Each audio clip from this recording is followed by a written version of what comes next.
Gente, então vamos continuar, tá? Agora nós vamos falar um pouquinho sobre o slide. Eu não vou conseguir gravar um vídeo muito longo, então eu não consigo explicar o slide todo, porque tá ficando muito pesado para compactar e postar, né, como vídeo no WhatsApp. Então, eu vou tentar ser o mais breve possível na explicação, tá?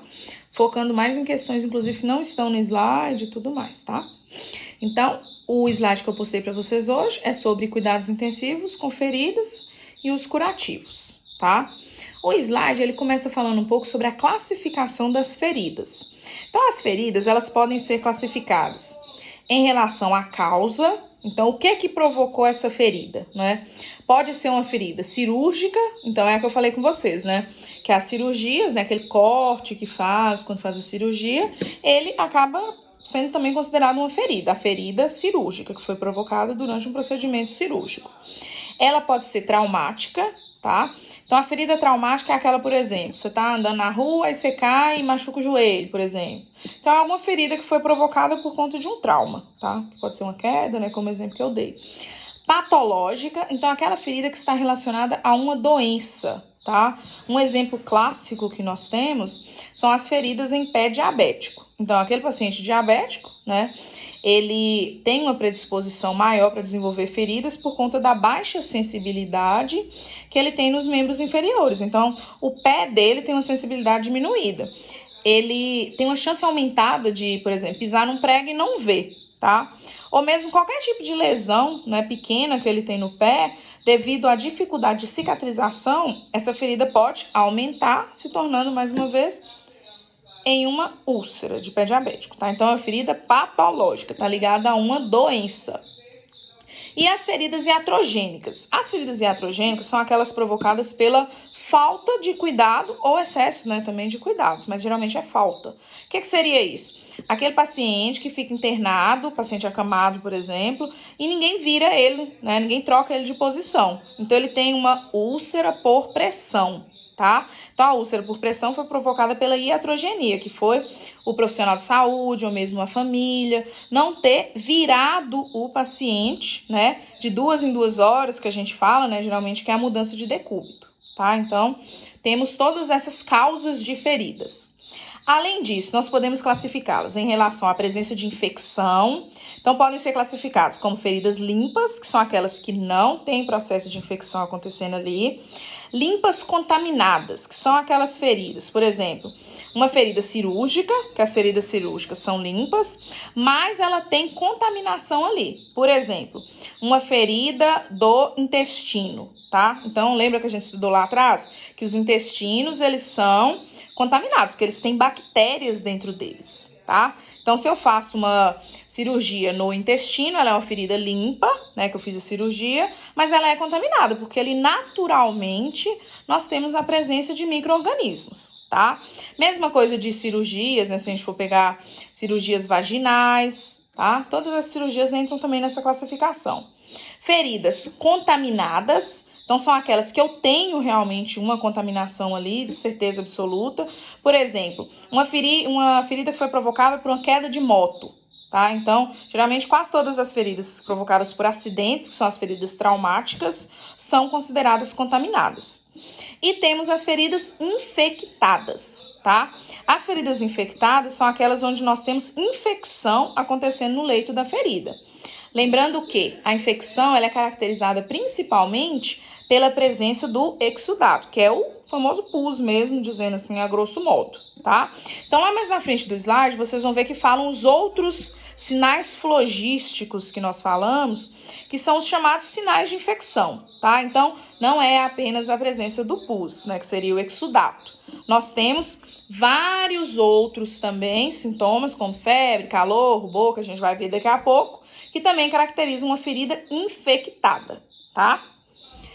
Quanto à evolução, então nós temos as feridas agudas e as feridas crônicas, tá? As feridas agudas são aquelas que vão melhorar rapidamente, tá? Num prazo curto. E as feridas crônicas são aquelas que vão ficar com o paciente por longos meses, por exemplo. Tipo as feridas que nós temos no caso do paciente acamado, né? aquela ferida sacral, por exemplo, ela vai demorar meses para conseguir fechar, se ainda estiver sendo muito bem cuidada. A mesma coisa a ferida do pé diabético, tá? É uma ferida que ela demora, tem gente, né, que eu já vi demorando, por exemplo, mais de 1 ano para a ferida fechar, tá? Tudo dependendo da forma como está sendo cuidado também esse paciente, qual cobertura eu estou utilizando, porque vocês devem ter visto lá no slide que nós temos as coberturas especiais, né, que é inclusive um tema novo que começou a se falar nos últimos anos e que tem ajudado muito a diminuir esse tempo, né, de cicatrização das feridas, tá? E em relação ao comprometimento tecidual, tá? Que nós temos o estágio 1, 2, 3 e 4, que vamos falar deles mais na frente, mas que se referem à quantidade de camadas que foram afetadas, né? Que foram danificadas para formar-se essa ferida, tá? Então, temos essa classificação também. Aí no slide vocês podem observar que nós temos fotos das feridas, tá? Então nós temos foto da ferida cirúrgica, ferida traumática. A primeira foto, né, mostra uma ferida cirúrgica, que foi uma cirurgia, mesmo que foram realizadas. Aí vocês podem ver bonitinha a ferida. E a traumática mostra uma cirurgia ortopédica, tá? Então aí vocês podem ver aquele fixador, tá? Que coloca na perna quando, por exemplo, o motoqueiro cai, né? Machuca a perna, é a famosa gaiola, né? Que tem umas pessoas que falam. A ferida patológica, tem a imagem dela, é a próxima. Essa aí, pelo visto, é um tipo de úlcera, tá? Úlcera venosa ou arterial, tá? Que tá demonstrada aí. Então, é um paciente que ele tem uma ferida, mas a ferida tem como causa de base, né? Se nós formos estudar melhor a história do paciente, algum tipo de má formação venosa, tá? Então, ele tem a ferida que a gente enxerga, né, ali ao olho nu, só que, na verdade, ele tem vários comprometimentos venosos. Então, ele tem más formações venosas, tá? Que também vão ter que ser estudadas quando a gente for tentar tratar essa ferida desse paciente. As feridas iatrogênicas, na foto do slide, vocês vão ver uma ferida provocada por extravasamento de medicação. Então, olha só para vocês verem, né?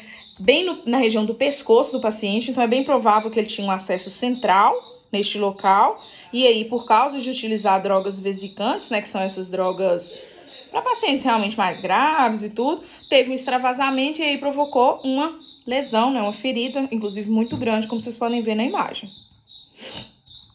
Em relação à evolução, nós temos também 2 imagens. Temos a primeira imagem, uma ferida aguda. Então, essa ferida que vocês podem observar aí, é bem provável que é uma ferida provocada por um corte, né? Então, pode ter sido uma facada, por causa da questão da profundidade, né, que tá essa ferida.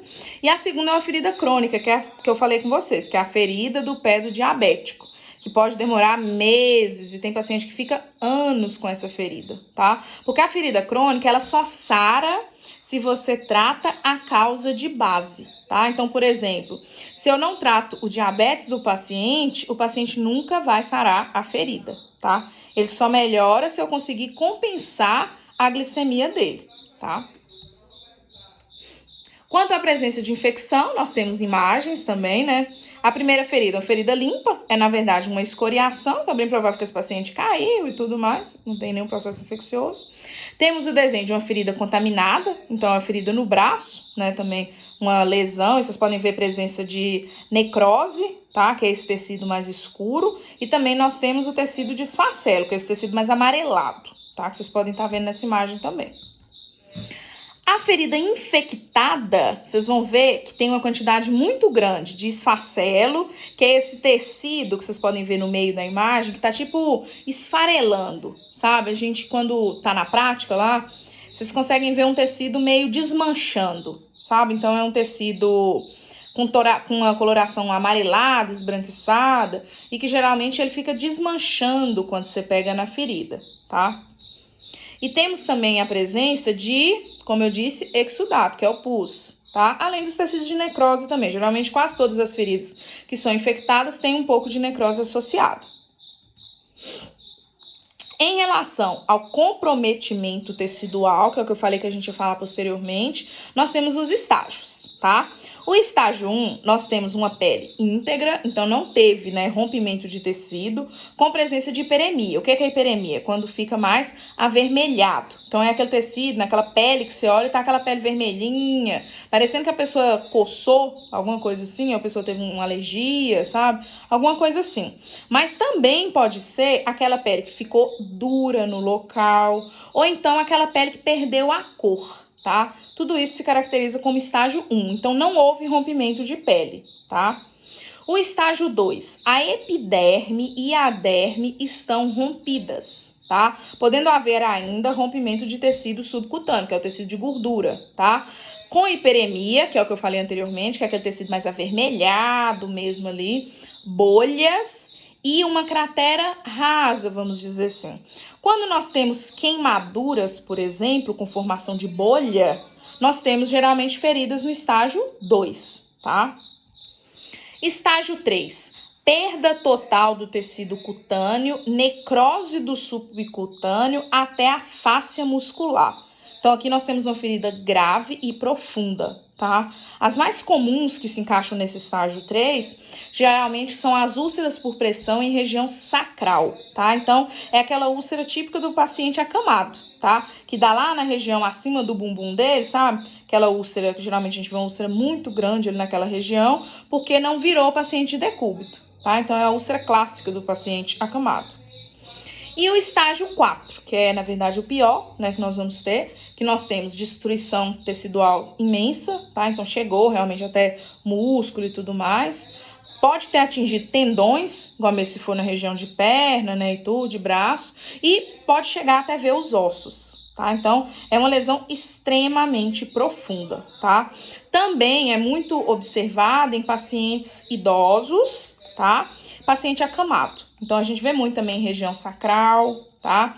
Vê muito também em trocânter, nessas regiões assim, igual mesmo lá no pé, né, que o paciente também fica sempre com o local. Então, nesses locais, geralmente, que tem ossos, né, que tem proeminências ósseas, e nas regiões sacrais, tá? Que a gente também vai ver muito, né, em pacientes acamados. Justamente por conta da falta de mudança de decúbito, pelo fato do paciente ser idoso, tá? Questão do paciente também estar debilitado com todas as questões de nutrição, doenças, né, também pré-existentes que talvez estão descontroladas, tudo isso também pode estar envolvido. Eu vou parar o vídeo aqui, porque senão fica muito grande e eu não consigo enviar, tá? Daqui a pouco eu volto com mais conteúdo.